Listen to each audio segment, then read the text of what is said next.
Magandang araw mga ka-journey. Bigyan ko lang din kayo update. Sa 2 months natin kasing pala, puro update tayo kung ano nangyayari dito sa ating farm. Kaya pasensya na kung napapansin nyo mga video ko puro update. So dahil gusto ko lang bigyan kayo ng update para sa mga pangyayari dito sa farm. So tumila yung ulan. Wala siyang ulan kaya hinayaan ko nakabukas yung pintuan ng mga manok natin para makalabas man lang sila at makapasyal dito sa farm. Yan po. Kung ano yung ginagawa nila. Kung nagkakahig ng lupa. Yan. Medyo enjoy. Kasi nakalabas ulit sila. So dahil maganda yung sikat ng araw kaya hinayaan ko muna silang lumabas. Para kahit papaano makapag-exercise naman sila. Ayan. Ano nyo. Hinayaan ko lang bukas yung 2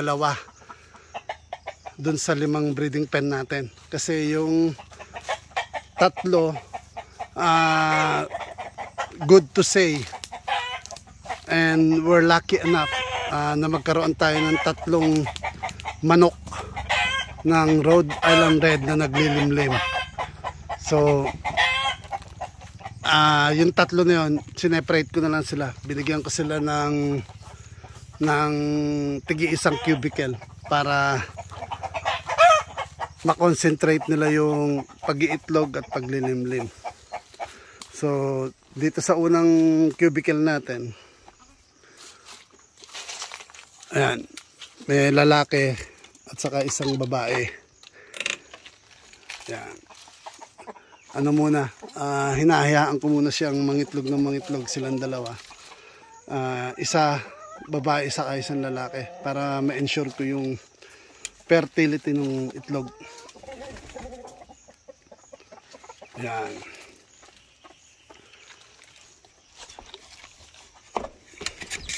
Tapos dito sa pangalawa, yung ating isang inahin pa na naglilimlim. Ayan. Napisa niya na rin yung sisiw niya. Yung itlog niya. May napisa na siya. Ayan. Close up lang natin. Ayoko po siyang lapitan kasi ayoko siyang ma-disturb. Ayan.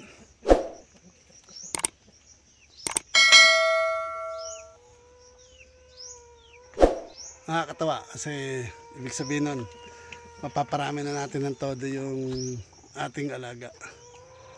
Yan. Tapos ito po yung susunod. Naalala niyo po yung video na ginawa ko. Siya pala yung naglilimlim. Ngayon, dahil sa tagal na natin, napisa na. Pero yung last time na visit ko sa kanya, nakapagpisa siya ng 4 na sisiw. And then sad to say, tumakas yung ibang sisiw, lumipat dun sa area na may mga magpartner. So anong nangyari? Tinuka. Tapos nung naibalik ko dito, namatay siya. So ito na po yung update. May 1 nabuhay sa sisiw niya. Kahit pa paano, good thing na rin yun kasi may nadagdag tayo na 1 na sisiw sa mga alaga natin. So hindi ko muna siya ihiwalay, hayaan ko muna.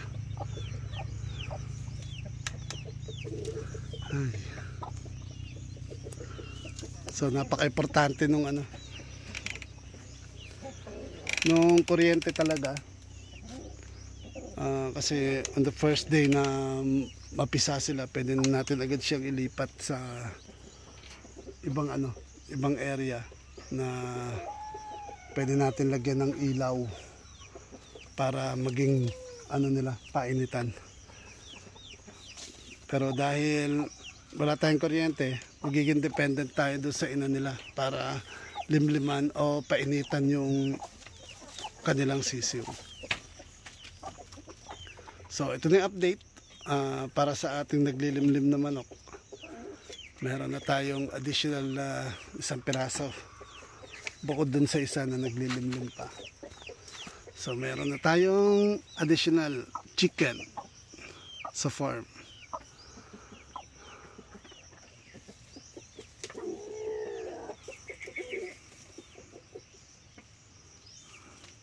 So napakaswerte na natin kasi yung Rhode Island Red napaka bihira nung naglilimlim yung inahin. Usually talaga ano lang sila, kailangan natin ng incubator para pisain natin yung mga itlog nila. Pero nabigyan tayo ng pagkakataon na magkaroon ng hindi lang isa kundi 3 na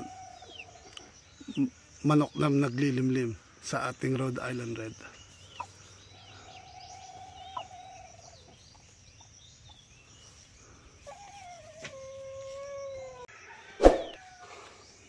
Tour ko lang kayo dito sa aking manukan. Medyo dumumi. Ayun, umami rin yung damo. Tapos yung mga dahon ng nyug na nagsipaglaglagan. So, katulad na sabi ko, we will be, since we're back, lilinisan natin to uli. For the second or third or fourth time, maglilinis ulit tayo. So, bigyan ko lang kayo ng tour ulit. Nagpagawa ulit tayo ng isa pang kulungan ng manok kasi sa super excited ko nung nalaman ko na naglilimlim yung manok, nagpagawa ako ng mas malaki para sana dito ko ilalagay yung mapipisa nilang sisiw para meron na rin silang sariling bahay habang pinalalaki sila, since nag-pair na tayo dito at ayaw natin i-crossbreed or i-inbreed yung yung mga manok natin. So ang plano ko isihiwalay sila. Ihiwalay ko sila ng kulungan, tapos pipiliin natin yung babae at lalaki para sana makakita natin kung kailangan natin bumili uli ng lalaki, kung ilang lalaki yung kailangan natin bilhin. Kaya ito, sa super excitement ko, nagpagawa ako ng ng bagong kulungan.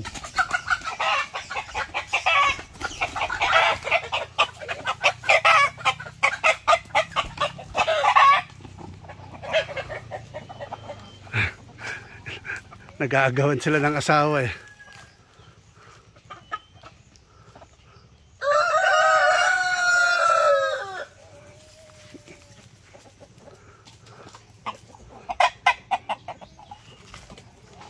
Ayan. Nakakatawa kasi masaya yung mga manok natin. Nakakapagkalaykay sila ngayon. Nakakakain sila nung kung ano man insekto yung makita nila.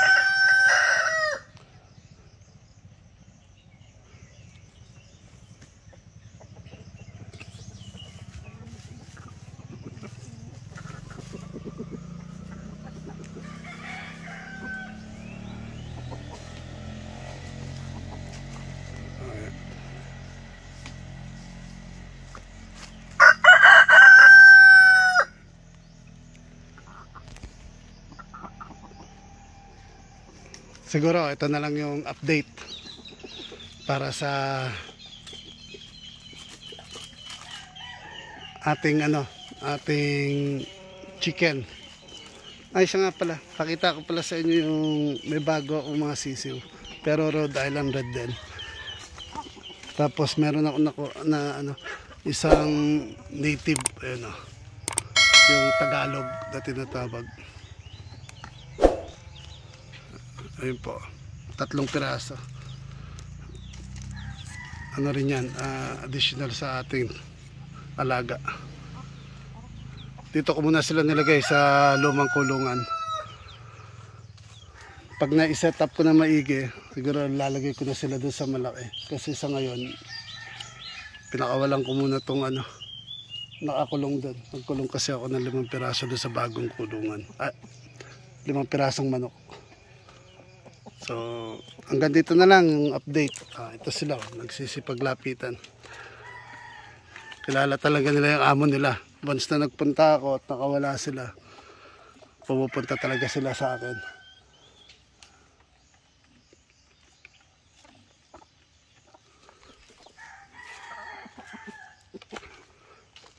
Pasok ko kayo sa kulungan. Ayan. Gumawa rin ako ng DIY na kainan nila.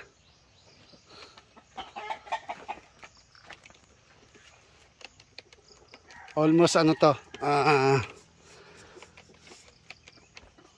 kilo yung kaya niyang capacity.